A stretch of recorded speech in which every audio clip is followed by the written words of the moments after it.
this is AMA today on Wednesday instead of a Tuesday, like for the reasons that got mentioned yesterday. Quick intro on my side. There's not much for me to update you guys on my part. So the giveaways are finished. The Zealy one was a massive success. Just between us, I was actually panicking because Zealy actually has like an upper limit of 5,000 quests that can be claimed, and after that you have to pay an enormous amount of money. And we did it last time, but I was trying to avoid it this time, and it was like at the last day was 4,800 and something, and I was thinking, oh god, this is going to break at the last second, and people are going to be so pissed off because I'm not sure if I'm going to have enough time to fix it. But yeah, you did good. You stopped right at the edge there. Everyone already claimed the prizes except for one person, so I'm not going to say names just to avoid having scammers. But if you were part of the Zealy, make sure to go into the community news, check if your name is there. I know one of you guys, there was two, one of you already claimed it today, but there's still one person that hasn't claimed it. Make sure you do. Bugs, if you're listening to me, come and claim your raffle. I've got the thing open for you, and you haven't opened the ticket yet to claim your raffle. In terms of the giveaways, we do have a new platform ready for the giveaways. The reason for it is Zealy seems to be a bit inconsistent. Like sometimes, even though everything's set up as it should be, it breaks. We had a couple of cases like I always have to go and check everything manually. That's normally why when the Zealy finishes, I don't immediately announce the winners, because I've had cases in the past, and this time was not an exception. I have to go back and make sure that like quest didn't got counted twice for some random reason and stuff like that. So we do have another platform. We are reserving it for the update now. So when the update comes out, we will announce a new competition / giveaway, and that will be using this new platform. And there was one thing I mentioned last time, which is possibility of giveaways from other projects. That did not get forgotten. But the reason for was between the fact that we had the staking finishing, and even though we announced it several times, there were still people up to a few hours ago asking about what's happening with the staking. So I decided to push that to a bit later to avoid confusing people with too many messages. The one I had ready for the giveaway was a person that said, look, let me reach out to the community and check what they want, if they're okay with it. And the next day, that person had already left the Discord without saying anything. So that was a bit sus. So I decided, okay, we'll not go forward with this one. And then, but I still have the idea of opening the poll for you guys to make sure that you guys want to do this, or if you prefer for us to avoid doing giveaways from other projects. We already have the Pigmo partnership. We even have, for those that aren't on Telegram, the Pigmo bot is there. We are getting some interesting rewards that are only for our side, apparently. So if you are keen on getting some extra bits to play on the Pigmo website, head there, and they occasionally give out some free stuff. And now I'll pass on to Matt, because I'm seeing your name being mentioned so many times on the chat they clearly don't want to listen to me anymore. So stage is all yours, Matt.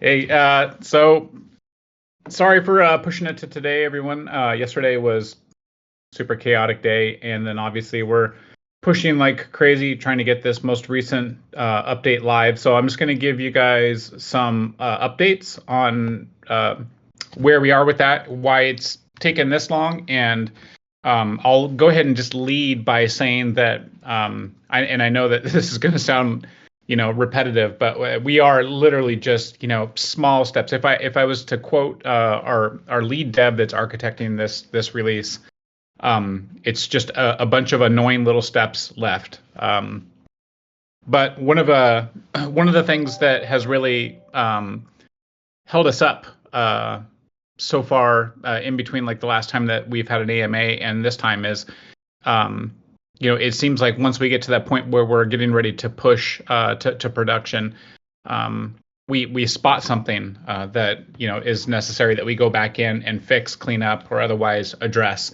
And to give you some context as to why this is kind of being more closely looked at, or maybe even just kind of like a little bit of overkill, is just that we really can't afford as a project, as a team, both, from a stability standpoint as well as from, like a moral standpoint, to have any more exploits or attack vectors on the platform. We want to make sure that it's fair to everyone, while at the same time that we're ensuring that it has the stability necessary, to last.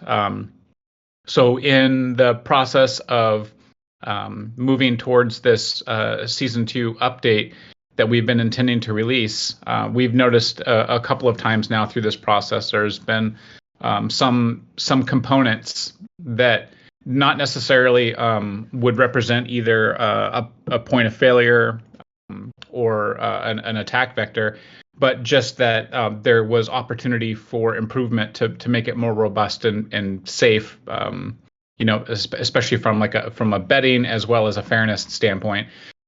And so we've been seeking to address those, and we've made a number of improvements. A lot of those are invisible from the player side, but on a back-end side, I think that people will begin to kind of notice, especially if you've ever, seemingly observed what seems like patterns or indicators that the outcomes of battles are anything but just random chance. This I think helps clean that up as well. And then additionally, because Meme Kombat has had a series of different developers at varying levels, both from a front end, back end database, and then with the introduction in season 2 of Unity, and kind of adding that dynamic visual side of things, we've had to undergo a pretty massive code cleanup, and that's really what's been happening in the last week and a half. Some people have been asking about the composition of the team, and that has been changing ever so slightly as well. Not that we have people that have necessarily left, but we have brought on intermittently consultants, outside contractors, to do some third-party audits that have also spotted some things that required going back in and fixing. So to the long story short, or to get to the point, we've gone through and we've systematically addressed all those things. There was even some issues with respect to some of the backgrounds that we were ready to deploy weeks ago. That was just kind of like a small little visual imperfections that since we were delayed on fixing other things, that we've gone back to address those as well. And so all that to say, I think that we are still just like within hours away. It's just been like, to quote our lead dev that's architecting this, just small little annoying things that we've had to overcome. Like, for instance, like file size too big for GitLab, things like that. That have put little annoying blockers in our path that we've had to to overcome. And all of that adds delay and latency, especially when you have such a diverse team that's spread out all over the place. There's latency that's built in with just simply with them communicating with one another. Just because they'll post a message and then it's hours later before somebody responds because they're sleeping, and vice versa. But we are incredibly close. The game has been and continues to run locally fine without any issues. And so it's just at this point just a matter of turning on certain services, specifically around the streaming aspect, which is one of our hard fixes for people that have like mobile issues or the performance issues on people's devices. That fix, which was no small feat and no small undertaking, to be honest. It's just a matter of turning those services on, turning them live, because those are paid third-party services and stuff. So those have all been activated and ready to go. Now it's just basically a matter of pushing it to production and making it go live, which when I say it out loud, it sounds much easier, but it's not any sort of major tasks left at this point. It's just a bunch of small little, annoying tasks. But that's where we are. So what I'm going to do is, that's the whole reason why I pushed it, this AMA to today. My goal was to come on here and discuss the release and go over that. So what I'm going to do is I'm going to commit to once it is released, if that's later today, this evening, or tomorrow, whenever that is, once we are live and we've got a couple hours under our belt, I'll just pop up another call here on the MK Discord, and then who can join because obviously at this point now we'll be 2 weeks out for the next AMA, but want to be able to share, and we've all been waiting for so long for this build to come out, myself especially. So I'm looking forward to sharing that with everybody, and then being able to discuss that openly with everyone. So, all right, I'll park it there because I think I've been talking for forever. No, all good. I think it was quite honest and clear for everyone. And that's pretty much what I wanted to know. So, just as a short version, in case you guys didn't catch that, there is basically we'll do the AMA now as usual. So we'll carry on now with the questions. What will happen is, as soon as the update comes out, we'll give you guys a few hours to play around with it. And of course, if it's like middle of the middle of the night, sorry, for Europe, obviously then we'll do it tomorrow, or the day afterwards, better saying. But there it is. Basically, update comes out, few hours for you guys to try it out, and then we'll run an extra AMA for any questions or any comments or any feedback that you guys want to give about it. Okay, so let's go to the question side, and we shall start with one about the budget for marketing, which is the type of question that Matt loves when I do it. So what's the budget reserved for marketing per quarter? Or if this question cannot be answered, will it be the same amount that was spent on the pre-sale if the crypto markets heat up? They seem to be heating up today. So right. Let's see if it keeps up or not. Yeah, and so I mean, I think, and I admire the community in our kind of going back and forth, where you guys find creative ways to ask the same question, and then I find lengthy ways to provide the same response. But I think that today is actually a new day, which I think provides us all with more of the opportunity that you guys are looking for, as well as that I'm looking for in terms of ROI for spending on marketing. I understand from a community's perspective that marketing is very high, it's very paramount with the overall drivers of a project and its ultimate outcomes and success.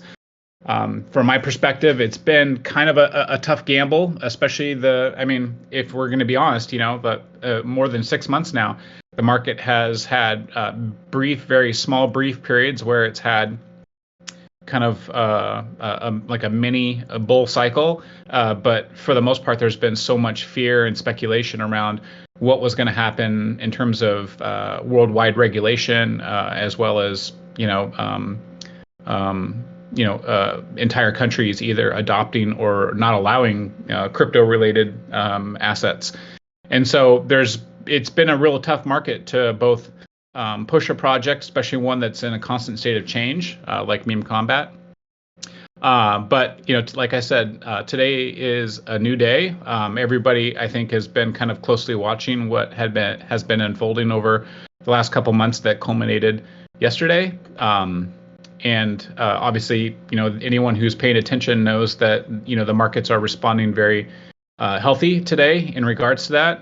It looks as though that Bitcoin, for instance, which is the gold standard in this market, is sitting comfortably at or near all-time high levels, with nothing but potential in front of it.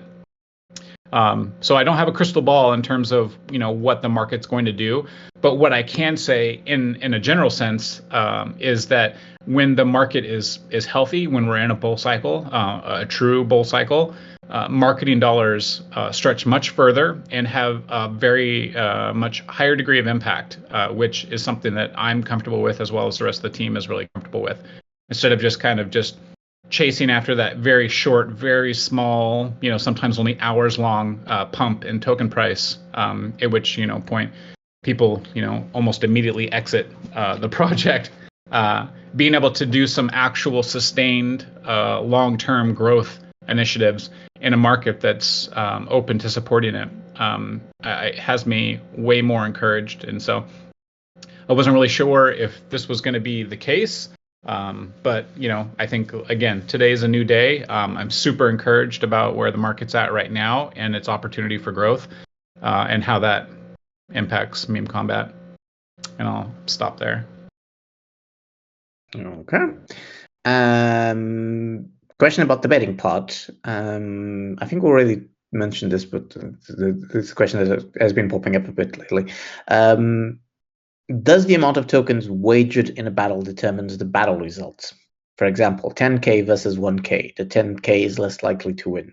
I know the answer to this, and I know it's no, but I think the question is, what does it affect? Was probably the best way of answering this question. So it doesn't affect the possibilities, the probabilities.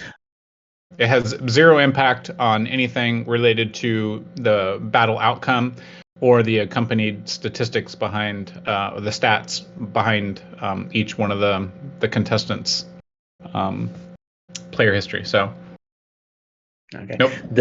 Does it affect the winnings though? The amount you can win depending on how much you bet and how early you bet it. Well, so yes. I mean, obviously, the first bets that are wagered have the highest ratio. Obviously, the more you wager closer to max bet or at max bet, the more you stand to win if you win. Also, on the flip side of that, you also increase the amount that you're able to lose. So please, never wager more than you're willing to lose, and just if you win, be happy that you won. But those the amount that you wagered does not have any impact over the potential outcome. Okay. And related to this, I'll skip a couple of questions because I know this one is related and saves the tennis moment. There is also a question of, I think we mentioned this last week, which in the season 1, there was the way of checking the results or the randomness via chainlink. And obviously now, because we're doing this in-house, it's not done anymore. So the question is there any plans to implement some way that would make more public how random the results were? So they called to ensure the fairness of the arena outcome, and any proof that the winner is determined before the bets, the same as it was with chainlink. Yeah, I mean, so we initially, when we released season 1, I was really a proponent for the on-chain battle resolution part because I cherish transparency, and I also really enjoy not having to defend the integrity of the game, especially around fairness.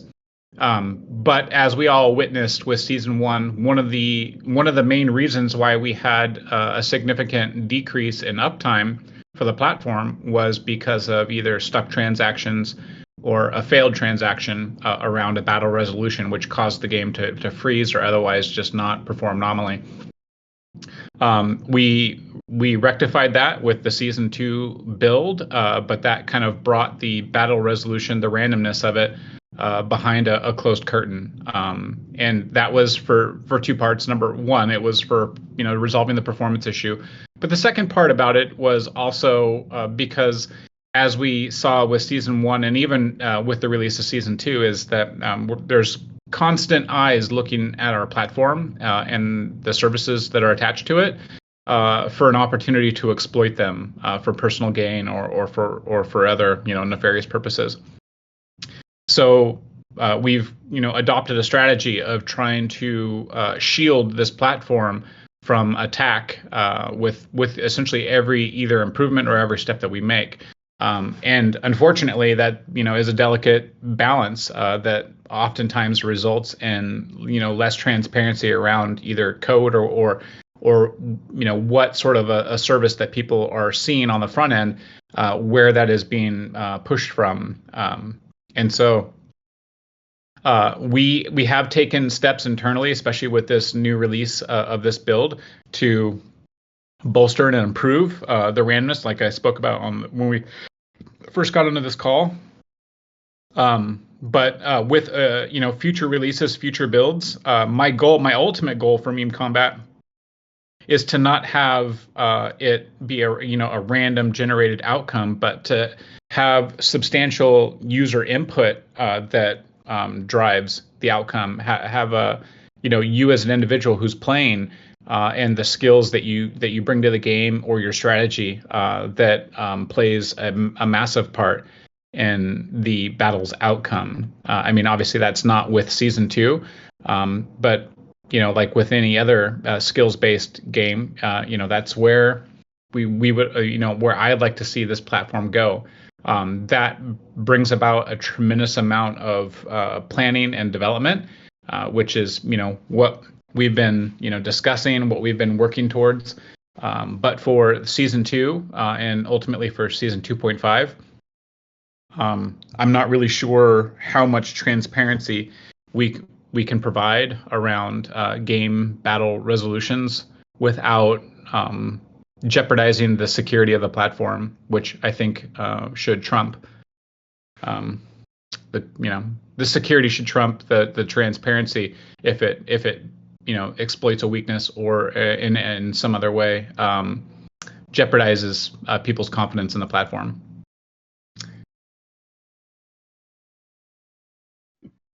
Okay. This is actually an interesting one. I saw it at the time, and then I like interesting. Let's go interesting. So the question is it possible to? This is going to be a bit long one, so give me time. Is it possible to do giveaways inside the MK ecosystem? So if you transfer, for example, some MK to an Ethereum address that has never logged in before, I've seen that Pigmo actually does this, and it helps spread the name and doing exposure. Is it possible to, for example, do giveaways for the first 50 replies, some sort of game, some quizzes? It doesn't have to be 1000 MK, of course, just small amounts so people can play a little bit to start off. I can answer part of this, actually, but I might require Matt to help me with the second part, which is, it is possible to send MK to a wallet that has never connected to the MK ecosystem in any way. I mean, it is a token in the Ethereum network, but it's the same way that we do the giveaways for you guys. We basically send it straight to your wallets, not to the dashboard, to your dashboard. Not sure if it's possible to do this via the dashboard. I don't think so, unless Matt wants to correct me on that one. No, I mean, we've designed the platform to only be able to return or exit tokens out of the ecosystem to the wallet that deposited them. And this is, again, for user safety. But in terms of doing kind of like guerrilla style marketing, where you're just cold dropping tokens into wallets, either wallets of influencers or prolific traders, people that have similar coins, like other similar project style coins in their wallets. These things are all possible, but again, it's just when these discussions come about, or these ideas come about, which this has been discussed before. It's been some time, but it's been discussed before. It really kind of all circles back to the return on investment, right? When you're sending tokens outside of our ecosystem or just to cold wallets, what's the likelihood that they'll actually explore those or even notice them in their wallet? And then if they do and they see that there's any sort of monetary value, what's the likelihood that they're, not just going to just sell them without doing any sort of research and just try to, more often than not, people, when they see just random tokens appear in their wallet that appear to, have any sort of substantive value to them, their antennas go up that this is just a scam, right? Because there's usually no such thing as a free lunch in Web3. So to pair that with like a pretty massive communication strategy, it would have to be, a really well thought out, really well deployed marketing, as well as it would need to be really well timed in a market that was willing and receptive to receive it. And so it's not off the table, but the reason why we haven't engaged in something like that thus far is because the impact that it would have or the potential outcome. I just didn't see the return on investment being there. But again, like I had said now a few times, today is a new day. I think that the tone of the market and the potential or the possibilities that it holds looks a lot different today than it did, for instance, yesterday. Okay. Just adding up, Skip, someone was saying Pigmo is just exploring because of little giveaways. One small note, the giveaways in Pigmo are a bit different. So what they do is they create credits inside the platform. It has nothing to do with blockchain. They're not tokens per se. So that's a bit easier. That's why they can do that even without you having an account. Like one of the things I asked them at a time when they were doing negotiations, and they mentioned the Telegram bot. Obviously, that part I was included since I was managing the Telegram. I specifically asked them, okay, does the bot need to be connected with any account? And they said no, the bot will create an account based on your Telegram handle. And immediately asked them, okay, will that give them access to any wallet or anything like that? And told me no, it will basically give them an account. And then if they want to withdraw those credits, which they'll have to amass anyway, because the credits that they give you, I think it's a minimum of 10 credits, and the giveaways do like 0.1 or something like that. Then they'll have to choose which token that they want to pull them out as, and then that's the moment that they have to connect the wallet. So that's a bit different from giving out MK inside the platform and the Pigmo system. Yeah. Okay. Next question, which is actually related with something that I saw later as well, which is any idea of when we'll have a website with a lobby where the players can choose their game? Is the same like for middle of 2025, like with Q3? Will this be put on the roadmap for 2025 so that the new investors players know that MK has to offer in the future? So this is related to something you mentioned in the past, which is the possibility of different games, and then people could go into these different games. And this might be, I know Matt probably won't be very happy with me, but this might be related with the NFT integration that someone is asking if it will still happen with Season 2.5. I mean, so the NFT integration will happen with Season 2.5. The only caveat to that is that Season 2.5 doesn't have a definite release date. My goal, and please take this just as a goal, is that it would happen in Q1 25. What I can say is with Season 2.5, that build would include a lobby that would allow you to play a legacy version of MK, so like the Season 1 version. But again, and please hear this part, that legacy version would just be for nostalgic purposes as of now.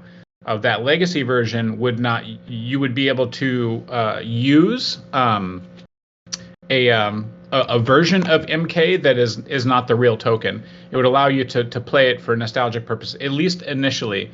And the real reason for that is because our liquidity that we put up in the platform that we use for establishing liquidity for each one of the battles and then resolving those battles, I'm not really seeing a way that, at least within that short period of time, that we would be able to split that and maintain the current performance of that betting platform. Now, with that being said, future iterations of the project, I do intend will look and feel drastically different, which could also come with changes to the overall betting mechanism on, like how much people bet, something that can really manage the volatility of the platform. But then also, along those lines, oh, did I lose you guys, or am I still there? You are still here. We could hear you. Okay. At least I could hear you. Yeah, and so long story short, the Season 2.5 release will come with some pretty substantial changes. My intent and my ask is that we begin to develop out this lobby area, which would have a legacy version of Season 1, the legacy version of Season 2, along with the improved Season 2.5, which visually will also look and feel different. But the real question mark is still on the betting mechanic or the wagering mechanic, how that will impact or affect those legacy versions. So there's more news to come on that. I do have my own goal of having all of that happen in Q1 of 25. But with that being said, I've been known to be wrong before, but that is my driver, what I'm aiming for. Okay. Next question I can actually answer you. And we're just over. We're over the 30 minutes. We're almost finished. Which is how many tokens do we have in the arena pool? And I'll pop it into the text in case I make a mistake of saying the number. At the moment we have 8,877,015 MK. I'm not telling you how many cents of MK. Okay. That's confidential. But I actually got that information yesterday, so it is quite close to the amount we have at the moment. Yeah, I mean, I could if I really needed to go in and check, specifically at the moment, but it's constantly always fluctuating and going up and down, up and down, up and down. But I think the important part to remember there is that if you look at it over a timetable over the course of the last say 60 days. While it's gone up and down, ultimately overall it's remained pretty flat. And in fact, since we released this Season 2 build and then we had that momentary exploit, we have since recovered quite a bit in terms of it's happened slowly and organically, but we've recovered from that dip. So. Okay, and the last question is the one that you guys been posting on the chat. I've seen you. I know you are, and I was here. Okay, so simple yes or no answer. That's what I wrote. It's not me, by the way. Full marketing after the iOS update.